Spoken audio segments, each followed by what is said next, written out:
12 अगस्त को दिल्ली में constitution club का चुनाव हुआ और इसके नतीजे आए और नतीजे आने के बाद इस पर विवाद खड़ा हो गया। चुनाव में कुल 669 वोट बैलेट पेपर से और 38 वोट पोस्टल बैलेट से डाले गए। कुल 629 वोट बैलेट पेपर से डाला गया, लेकिन इससे पहले ही ऐलान हो गया और गिनती में गलती की बात आई। वास्तव में 669 वोट बैलेट पेपर से डाले गए। गलती को लेकर दोनों तरफ से जब सवाल उठा, बहसबाजी हुई, तो फिर से इसका की गणना की गई और 1 घंटे इसमें डिले हुई। राजीव प्रताप रूडी को कुल 373 वोट मिले, जिनमें 336 बैलेट से और 36 पोस्टल से। संजीव बालियान को कुल 291 वोट मिले, जिसमें 290 बैलेट पेपर से और 1 पोस्टल बैलेट से। अब चुनाव अधिकारियों ने 14 बैलेट पेपर और 1 पोस्टल बैलेट को गलतियों के कारण रद्द कर दिया। लेकिन अब पूरे चुनाव परिणाम आने के बाद संजीव बालियान ने 3 वोटों में गड़बड़ी का आरोप लगाया है, जिसमें पूर्व सांसद विजेंद्र सिंह का वोट किसी और ने डाल दिया। जब वे मतदान करने पहुंचे तो उन्होंने ये बताया कि उनका वोट पहले ही डल चुका है। और इसी तरह से पूर्व बीएसपी के सांसद हैं राजाराम, और उनकी भी यही स्थिति रही। विवाद बढ़ने पर विजेंद्र सिंह और राजाराम के वोटों को टेंडर वोट के रूप में रखा गया, यानी कि जो आगे चलकर टाई के स्थिति में गिने जाते हैं। बीजेपी सांसद सौमित्र खान को चुनाव से पहले ही यह बताया गया कि उनका वोट पोस्टल बैलेट से मिल गया है, जबकि उनका यह कहना है कि उन्होंने पोस्टल बैलेट से वोट नहीं डाला। लिखित शिकायत देने के बावजूद वे वोट नहीं कर पाए। संजीव बालियान और कुछ अन्य सांसदों ने सौमित्र खान के मामले में लोकसभा स्पीकर को लिखित में शिकायत भी दी। लोकसभा स्पीकर कॉन्स्टिट्यूशन क्लब के पदेन अध्यक्ष होते हैं और अब जो खबर है उस खबरों के मुताबिक ये भी जानकारी सामने आई कि करीब 30 पोस्टल बैलेट एक ही पोस्ट ऑफिस नई दिल्ली से पोस्ट किए गए। संजीव बालियान ने कहा कि इस पूरे मामले में अपने सहयोगी सांसदों से सलाह मशविरा कर कानूनी कार्रवाई का निर्णय लेंगे। मेरा ऐसा मानना है कि ये दल से ऊपर उठकर के एक मतदान हुआ है, और मैं इसलिए कहूंगा कि ये दल से ऊपर उठकर, क्योंकि कॉन्स्टिट्यूशन क्लब जो हमारा पैनल था उसमें कांग्रेस के भी सदस्य थे, डीएमके के भी सदस्य थे, टीडीपी के भी सदस्य थे, और हमारा पैनल सभी पार्टियों का था। उसमें बीजेपी के भी कई वरिष्ठ सदस्य थे, उसमें प्रेमचंद्रन जैसे निर्दलीय व्यक्ति भी थे, बीएसपी के भी लोग थे, समाजवादी पार्टी के भी थे। तो देखा जाए तो सभी पार्टियों का एक बहुत बड़ा योगदान रहा। मुझे सबसे गर्व इस बात का है कि आज कॉन्स्टिट्यूशन क्लब का जो ये चुनाव है, इसने एक ऐसा मानक स्थापित किया है कि सभी पार्टियों के बीच कोई सामंजस्य का एक केंद्र बिंदु बन सकता है।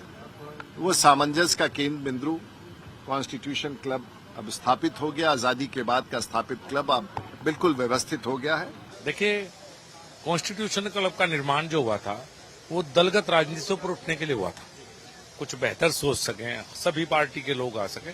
तो इसमें पार्टी नहीं थी, इसमें 2 व्यक्ति चुनाव लड़ रहे थे, पार्टी इसमें कहीं बीच में नहीं थी। आखिर में सर बड़ी इंटरेस्टिंग परम्यूटेशन कॉम्बिनेशन हुआ कि लास्ट में ऐसा लगा कि इंडिया गठबंधन दूसरी तरफ जा रहे हैं, वहीं भारतीय जनता पार्टी का लार्ज खेमा आपकी तरफ अपना इंक्लिनेशन दिखा रहा है।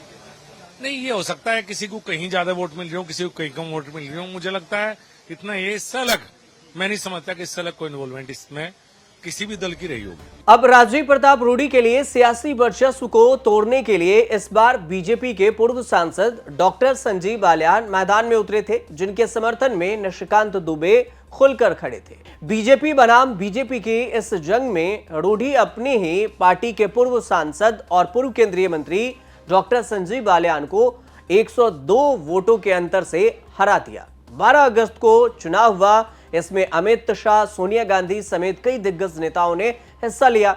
रूडी ने 100 से ज्यादा वोटों से जीत हासिल की और उनके पैनल के सदस्यों ने भी जीत दर्ज की और इस चुनाव में 1295 वर्तमान और पूर्व सांसदों में से 680 से ज्यादा वोट डाले। अब हालांकि बालियान को अमित शाह का कैंडिडेट भी माना जाता है। क्लब के जो सचिव हैं प्रशासन पद के लिए राजीव प्रताप रूडी को 392 वोट मिले, जबकि संजीव बालियान को 290।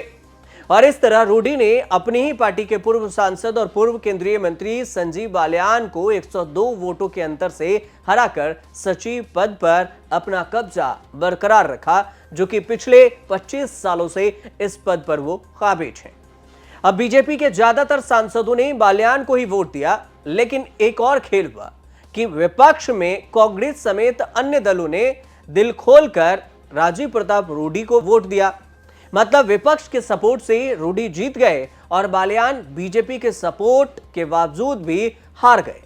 और ऐसा कह भी सकते हैं कि कांग्रेस और विपक्ष के सपोर्ट से बालियान हारे हैं और ये राजीव प्रताप रूडी जीते हैं। इसमें राहुल गांधी का वीडियो भी वायरल हो गया, जिसमें वो एक तीर से दो निशाने साधने की कोशिश कर रहे हैं और रूडी से बातचीत करते नजर आ रहे हैं। ये जो राहुल गांधी का वीडियो है, ये है संसद परिषद का ही वीडियो है। ये चुनाव से पहले का वीडियो बताया जा रहा है, जो कॉन्स्टिट्यूशन क्लब के चुनाव हुए इससे पहले, और दोनों के बीच में बातचीत हुई थी। और इसके बाद अमित शाह को भी इस हार के लिए जिम्मेदार बताया जाता है, क्योंकि अमित शाह का आदमी ही बालियान भी है। अब बीजेपी के लिए देखें तो अंदर तौर से प्रचार भी किया जा रहा था राजीव प्रताप रूडी के खिलाफ। राजीव प्रताप रूडी ठाकुर हैं, जबकि संजीव बालियान जाट समुदाय से हैं। और इस मुकाबले में जाति वाला एंगल भी दिखा है। राजीव प्रताप रूडी का सदस्यों के साथ लंबे समय से चला आ रहा संबंध भी निर्णायक साबित हुआ और यूपी से लेकर बिहार तक के ठाकुर नेताओं ने पूरी तरह से राजीव प्रताप रूडी के पक्ष में लामबंद नजर आए। लोकसभा में 32 ठाकुर सांसद हैं, जिनका एकमुश्त वोट राजीव प्रताप रूडी को गया, जबकि जाट वोट कम पड़ा। अब क्लब की स्थापना 1947 में हुई और यह क्लब सांसदों और पूर्व सांसदों के लिए सामाजिक और राजनीतिक मंच है। लेकिन इसमें रिजल्ट आने के बाद भी इस पर 3 वोट में गड़बड़ी का आरोप लगा है। संजीव बालियान ने आरोप लगाया है। अब देखना यह होगा कि आने वाले समय में इस पर क्या कुछ एक्शन लिया जाता है और इस चुनाव पर क्या कुछ कहा जाता है। हालांकि 3 वोट का अंतर है, मतलब 102 वोट से जीते हैं। अगर 3-4 इधर भी होता है तब भी जीत पर कोई फर्क नहीं पड़ने वाला है। लेकिन फिर भी सवाल उठ रहे हैं कि ये वोटों की गड़बड़ी हुई कैसे चुनाव परिणाम आने पर। अब आगे कुछ अपडेट आएगा तो हम आपको जरूर बताएंगे। फिलहाल आपको रिपोर्ट सही लगे तो हमारे चैनल से जुड़िए, सब्सक्राइब कीजिए, शेयर कीजिए, कमेंट कीजिए और देखते रहिए न्यूज़ तक।